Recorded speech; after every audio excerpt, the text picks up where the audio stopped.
When I say, who's the master? You say, no.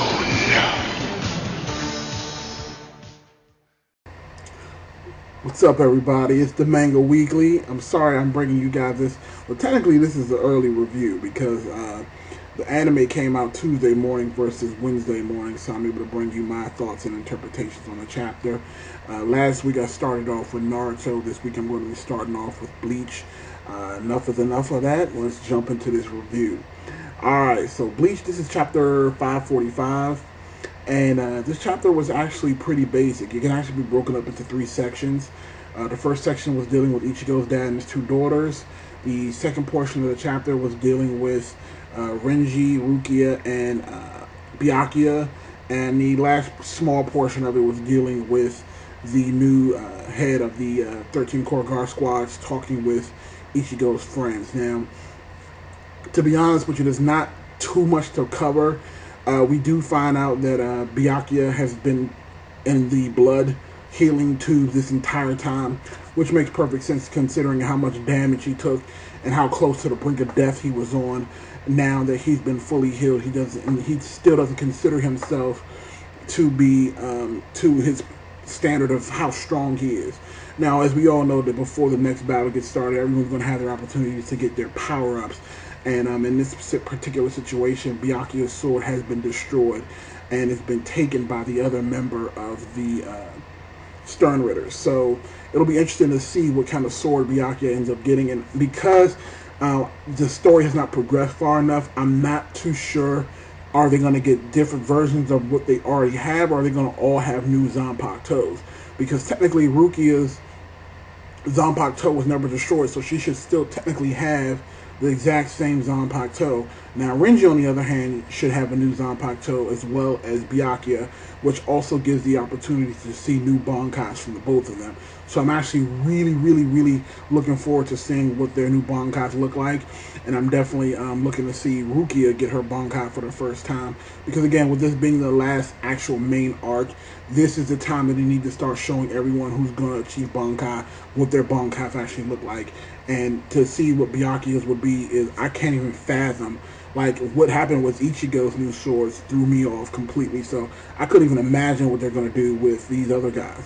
Now, the story between Rukia and Renji, basically, they're standing towards each other, and it looks like they're just doing some sort of still training. I don't really know what the hell the point of that was. It looks like the reishi density of where they are is really strong, and it's probably powering them up as well, so that when they do get back, I think Rukia kind of compared it to swimming in water. So it's kind of almost like another take back to Dragon Ball Z when Goku was training, and they were training in the 500 times gravity. I kind of think that's the kind of situation that's going on right now.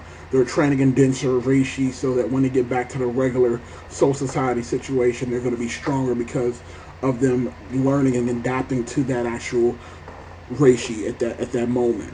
So they also go through a brief moment where they again, it's kind of hard to explain. Technically, it's not. They have a montage where Renji was remembering back where he had to take off all his clothes. It was just kind of unnecessary, in my opinion.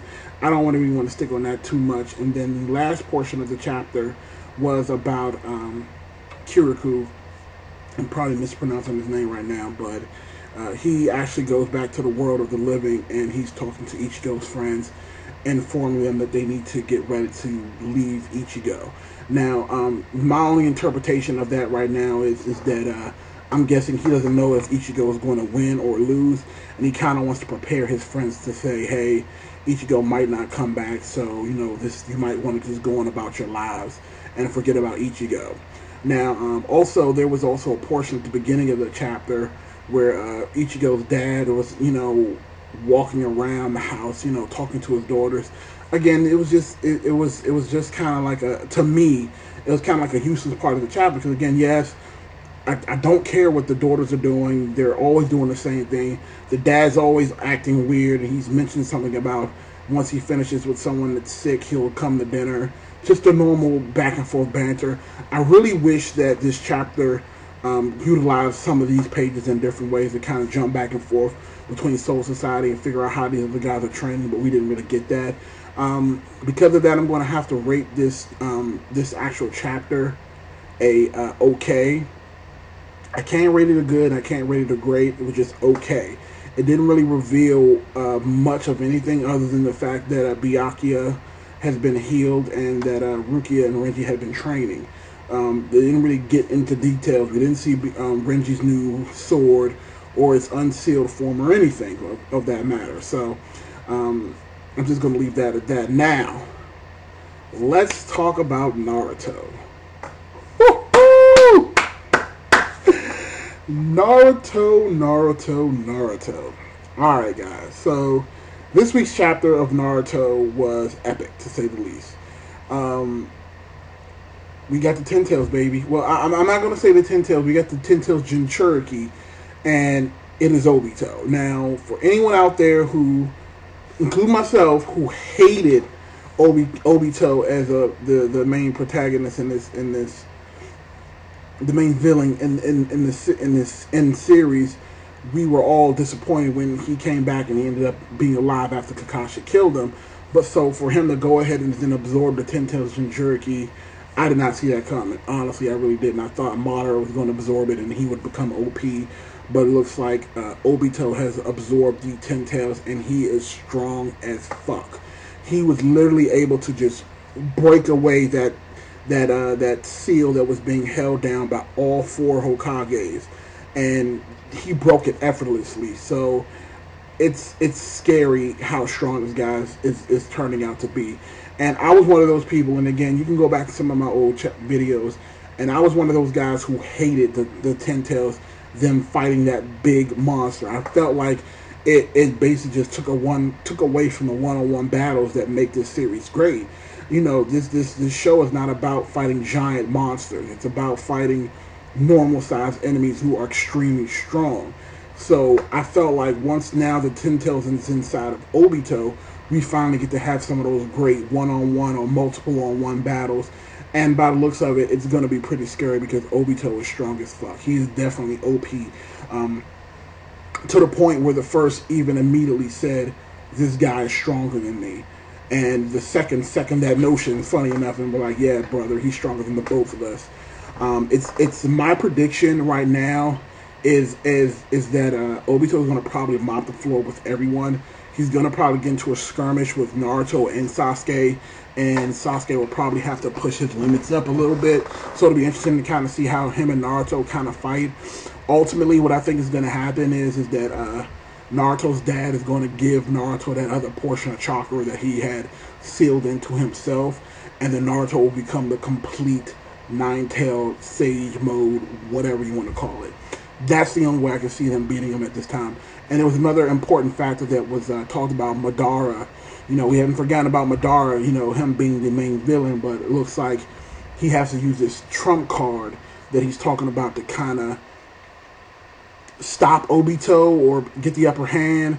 I'm not too sure because he was so vague about it. He was like, I have to, you know, I can no longer afford to just sit here. You know, if Obito notices me, he'll be able to stop me before I can use my trump card. We don't even know what that trump card is. Maybe it's the Black Zetsu that we still haven't seen where he went. Honestly, other than that, I'm not too sure because, again, like I said, Obito, and this, you know how this theory goes, you never really know what's going to happen. But overall, like I said, I'm going to give this chapter an epic. You know, I was very impressed. The character design of the Ten Tails Jinchuriki was spot on. Just the look in his eye, like you can tell that Obito is lost. Because as you can see, the fourth Hokage, you know, Naruto's dad, it's like, Obito, you can stop now. And he just looked at him and was basically like, Obito? You know, just kind of looked at him like with this vacant look, like, who the hell is Obito? So you can clearly tell that the Jinchuriki is in control at this point, and he literally just dashes and destroys what looks like to be the first and the second Hokage. Now, luckily, because they're Edo Tensei, they should be able to come back. It looks like the first Hokage that got destroyed was a wood clone, but it looks like the second Hokage was not a clone.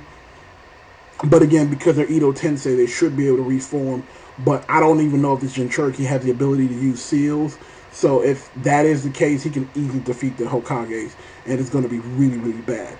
But again, I want to know what you guys think of the chapter. How did you enjoy it? Thumbs up if you thought this was an awesome chapter, first off. Let me know what your thoughts are in the comment section below. Thumbs up the video. You know the deal. Show up the king, and have a fantastic day.